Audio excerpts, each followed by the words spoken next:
Some people do some things, somebody gets killed, and Jackie kills someone she's suspected of being evil via an elaborate time bomb hidden in some flowers. She's getting more inventive. Anyway, back to Joyce, who's attacked by ghosts or vampires in her room. Possessing all the natural cunning and fighting prowess of a carp, she tries to defend herself with a pillow, with predictable results. She gets possessed again and kills Cindy. Cut back to Jackie, who's spending a quiet afternoon hunting men for sport. I'm not kidding. I have no idea who he is, but he's not armed, she is, and she chases him in a car for a few miles, then kills him with a knife that she had to have gotten out of a special catalog. The woman is a fiend.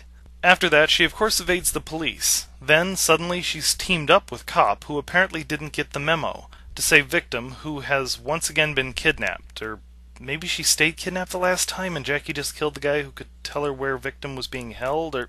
I am so confused. Why is it that the vampire half of this movie is actually less confusing than the detective movie part?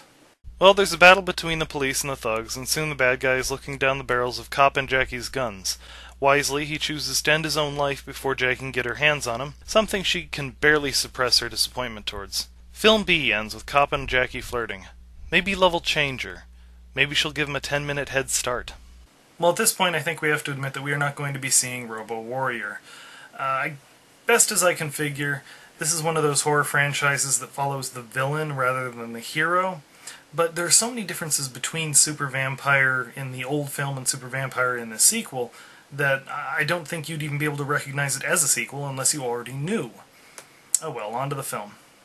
Dixon has arrived at the house to see Joyce mourning over Kathy, but when he tries to comfort her, she goes Linda Blair on him. I guess now he'll change into his ninja digs and...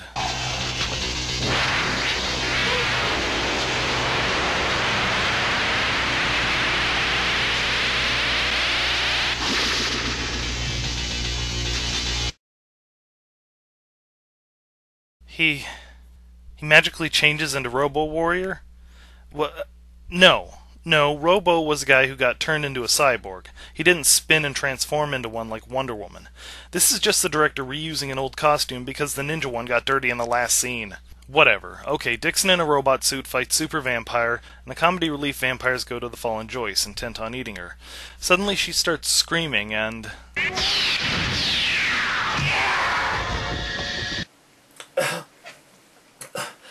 Okay. Worst thing ever. Ever.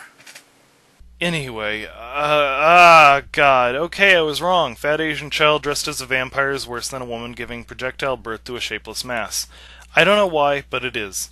Okay, so they start fighting it, it makes creepy noises, and oh god, it's peeing on them for some reason, and oh thank mercy, the annoying Taoist is here. He talks to the little abomination, and we find out that the black-faced vampire is not in fact Super Vampire, but the Vampire Beast, whatever that is. It's like some sort of vampire king, and it has nothing to do with Robo Vampire!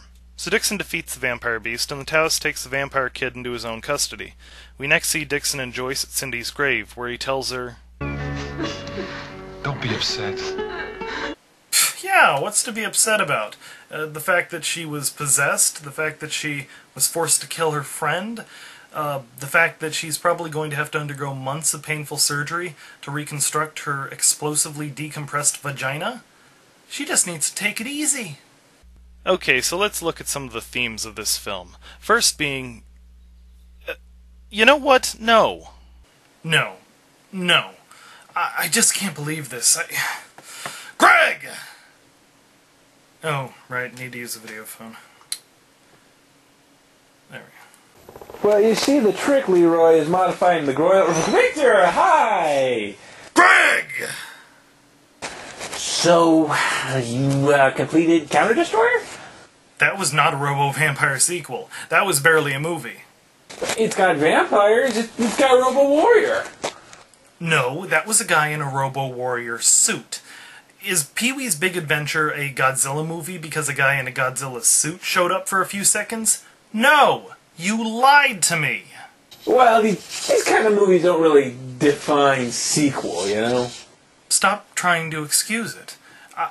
I just slogged my way through a murderous protagonist, two actresses so terrible that they could barely convince me they were human, much less characters, a freaky hermaphroditic child monster, two vampires who were obviously holding their fangs in with their lips, and a randomly transforming male lead, by myself, alone, and afraid.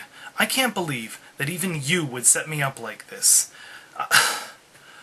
I expected better of you.